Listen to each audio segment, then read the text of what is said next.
Hi guys, this is my first attempt at notes for you. We're going to go over exponents today. Now some of you have already done exponents with me at school. This should be a refresher for those of you. Otherwise, this may be new stuff. We're going to go over some exponent rules and then get into some scientific notation. First off, we're going to look at what is an exponential number. 4 to the third power is an exponential number. The big number down lower is known as the base. The smaller number up above is the power or exponent. The exponent tells you how many times to multiply the base to itself. So 4 to the third power means 4 times 4 times 4. 4 to the third power. Okay, so for our first rule, we are going to look at multiplying exponential numbers with the same base. Here's our example. We're going to take 3 to the second power times 3 to the third power. So the first thing we're going to do is see what does that mean.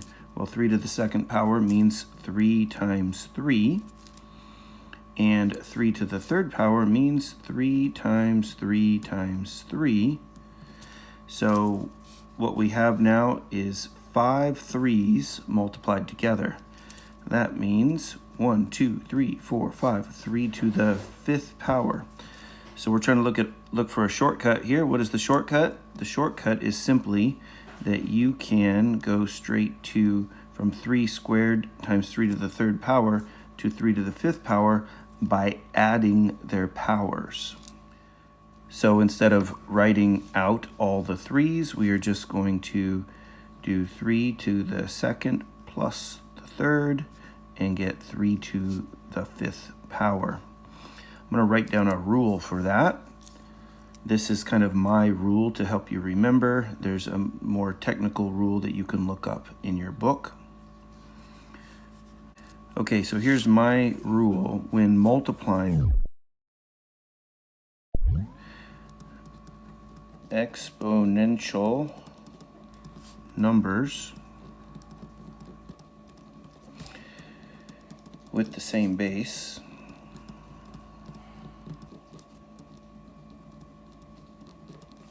You can add the powers.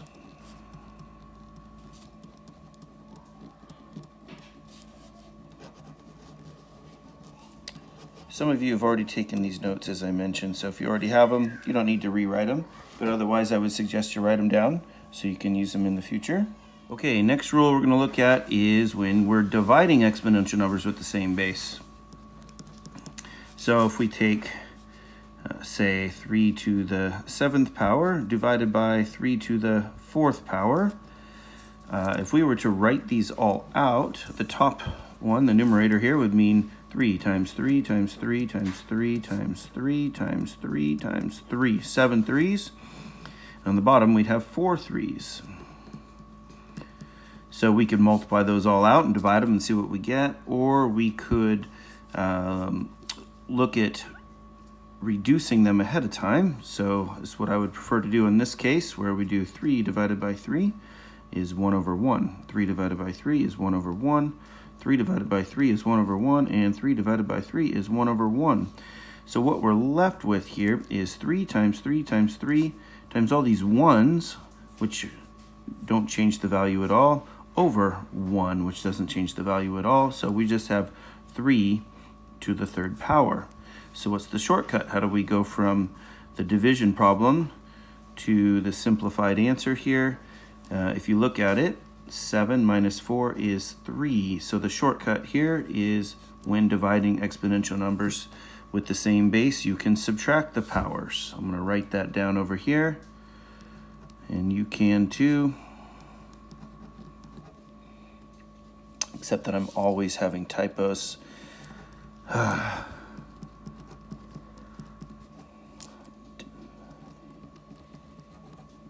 am terrible on this new system here. Gonna try and get better. I much prefer talking to you all in person. So here we go. When dividing exponential numbers with the same base, we can subtract the powers.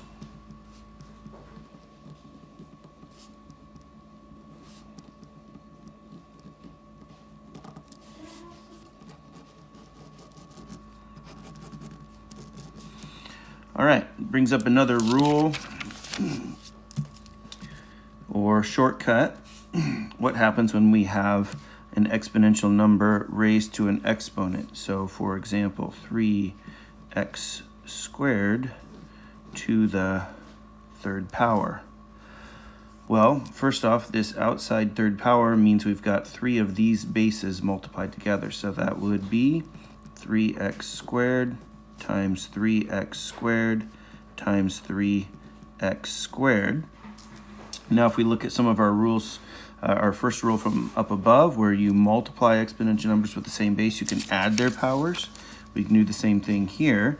As with, at least with the x, you can see 2 plus 2 plus 2 is 6. So we'll end up with x to the 6th power.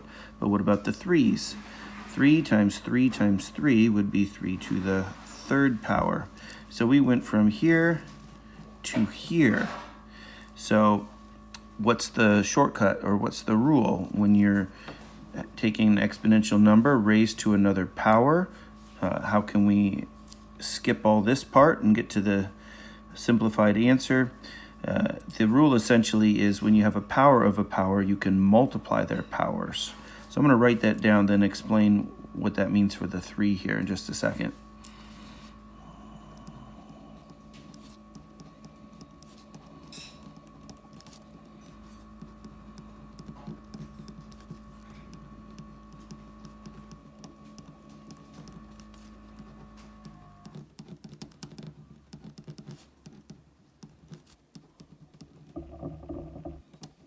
Okay, so there's that shortcut. Now, how does this shortcut apply to the 3 here? Well, every number, if it has an exponent or not, every number has an exponent whether you see it or not. So the x squared is easy to see, has an exponent of 2. This 3 actually has an exponent of 1. So what you're going to do is you're going to do 3 times 1 to get 3 to the 3rd power, and then you're going to do 3 times 2 to get x to the 6th power. Okay, now those rules or shortcuts lead to a couple of other unique situations that this lesson, your first remote learning lesson, is centered around, and that's 0 and negative exponents. So if we look at a simple example of, say, 5 to the 4th power divided by 5 to the 3rd power, it's pretty easy to see. 4 minus 3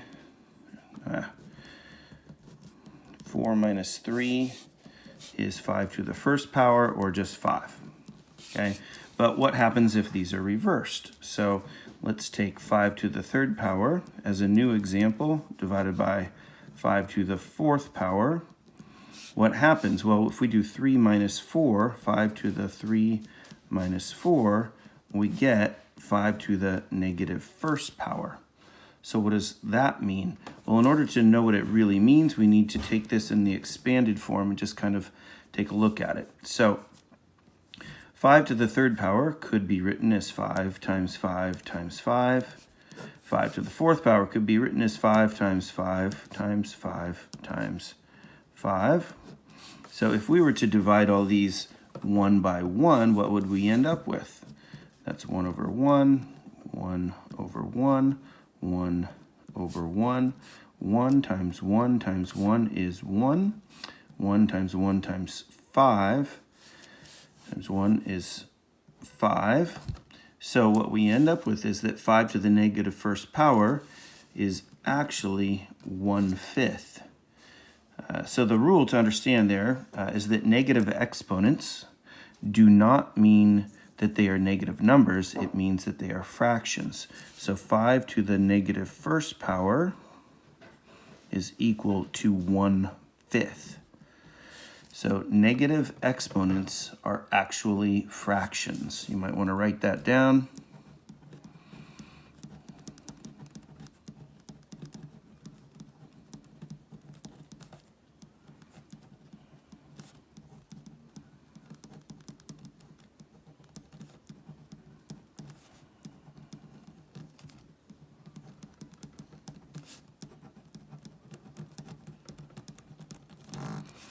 All right, that's not the technical way to say it, but it helps us understand what's going on there.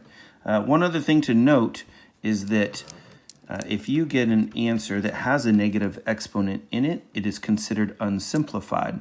So I'm going to show you another example here with a variable as opposed to a whole number as our base. So let's say we take x to the third divided by x to the seventh. Well, according to our rule here, 3 minus 7 is negative 4, so we get x to the negative fourth power. And I'm not allowed to give that as my answer. According to the math world, this needs to be rewritten as its fraction value, which would be 1 over x to the fourth power, like that. So that would be the simplified answer from this problem. A couple of other examples that go along with that. If we've got, let's see here, let's say 3x to the negative second power. That is a problem you may come across. Now, big common mistake people make is they go, ooh, it's supposed to be a fraction. That must be 1 over 3x to the second power. That is incorrect. The only part that gets turned into a fraction is the x with the negative 2. This 3 has its own exponent. You could think of it as 3 to the first power times x to the negative second power.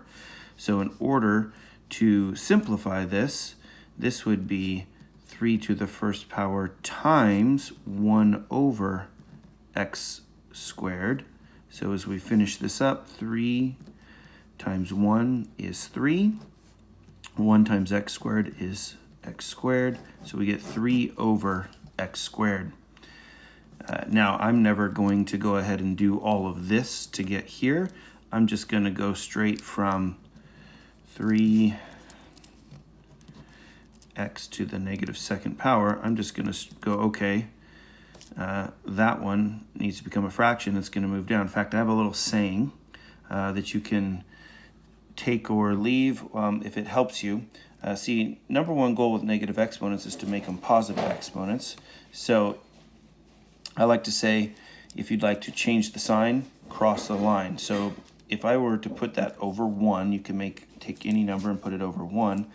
And I'm going to make that positive. I just move it down here and I get 3 over x squared. And I don't even do all this writing and things, but it starts to go faster the more you practice it.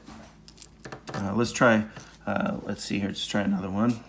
I'm gonna get one from your homework. Okay, these are some examples from your classwork, not your homework, but from your classwork. I'm going to take, this is, if you want to look in your book, this is 872.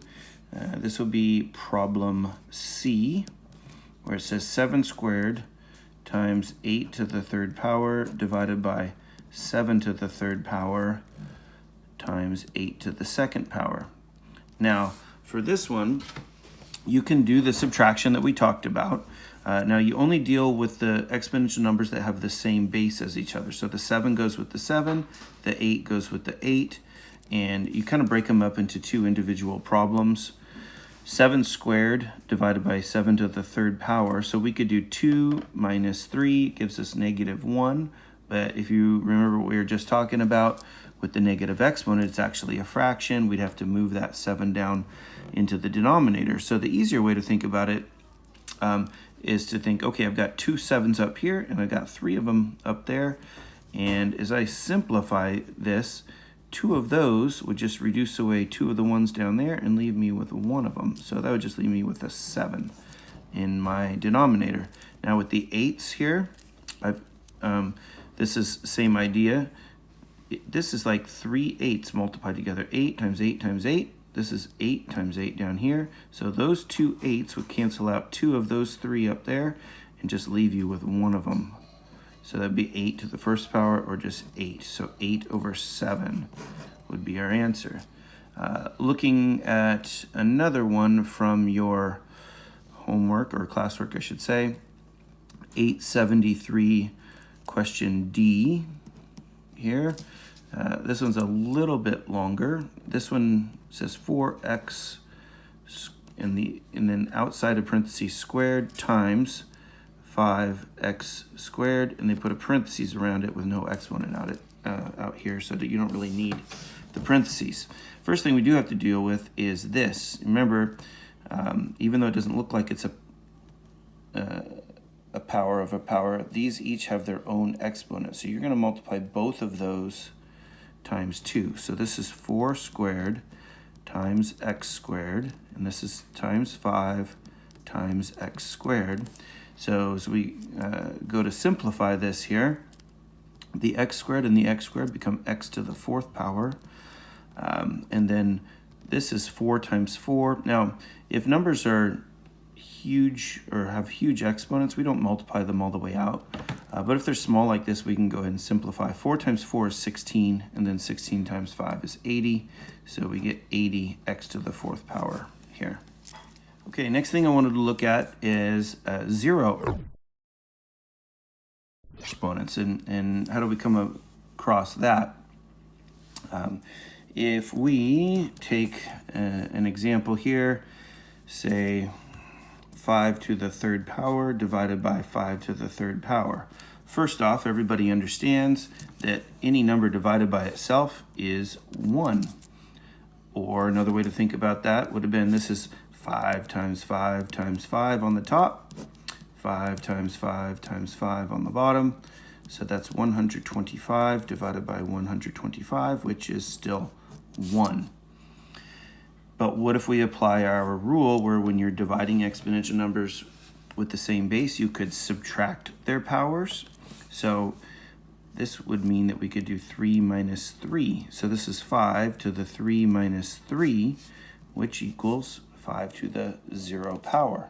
Now, the first instinct for many people is to think that anything to the 0 power is 0, but it's not. Anything to the 0 power is actually 1. Any number to the 0 power is 1. Another way to look at this is if you were to take, say, powers of 10, or any powers of any number, really. If we look at powers of 10, which is helpful as we talk about scientific notation, but 10 to the 1st power is 10. 10 to the 2nd power, okay, is this number times 10, so 100. 10 to the 3rd power is 100 times 10, or 1,000. And you guys get the idea. And the neat thing about powers of 10 is that the number of zeros in the standard form goes right along with the exponent in the exponential form. So 3 zeros, power of 3, so 10 to the 4th power, we could just have a 1 with 4 zeros, 10,000. Now, if we go the other way, just follow the pattern with me. 4, 3, 2, 1, 10 to the 0 is going to equal, look at, we've got 4 zeros, 3 zeros, 2 zeros, 1 0. So how many zeros should we have? We should have 0 zeros, so it's just a 1. Now, you could do the same thing with 2, right? So say 2 to the 4th power. That's 2 times 2 times 2 times 2 times 2, I think. So that's 16. 2 to the 3rd power, 2 times 2 times 2 is 8. 2 squared. And as we go through this, you can see as we go this way, you can just take each of these and divide by 2 to get there. So 16 divided by 2 is 8. 8 divided by 2 is 4, which makes sense for 2 squared. 4 divided by 2 for 2 to the 1st power is 2. So 2 to the 0 power, or 2 divided by 2, is going to give us 1. So no matter what number we have, so you can see 5 to the 0 is equal to 1, 10 to the 0 is equal to 1, 2 to the 0 is equal to 1. Any number to the 0 power is equal to 1. You could also continue these patterns down into the negative exponents. So say we've got 2 to the negative first power. If you divide that by 2, you get 1/2. 2 to the negative second power, that would be 1/4, or 1/2 squared. 2 to the negative third power, okay, is going to be 1/8, or 1/2 to the third power. 2 times 2 times 2 is 8. So just another way to look at the negative exponents. And the most important thing we're looking at here is 10 to the 0 power, 2 to the 0 power, 5 to the 0 power. Any number to the power of 0 is equal to 1. Okay, that should be it for the notes for this first section. I'm going to do a scientific notation notes, and that will be for your second lesson for this week, and that'll take you through the whole week. So look on Wednesday morning for my scientific notation notes, but that should be it for the exponent notes for today. This is a double lesson, by the way, so that's why there's just one assigned for the first 2 days. Same thing with the scientific notation one. It's a double lesson. It'll be assigned for the second 2 days of the week. Okay.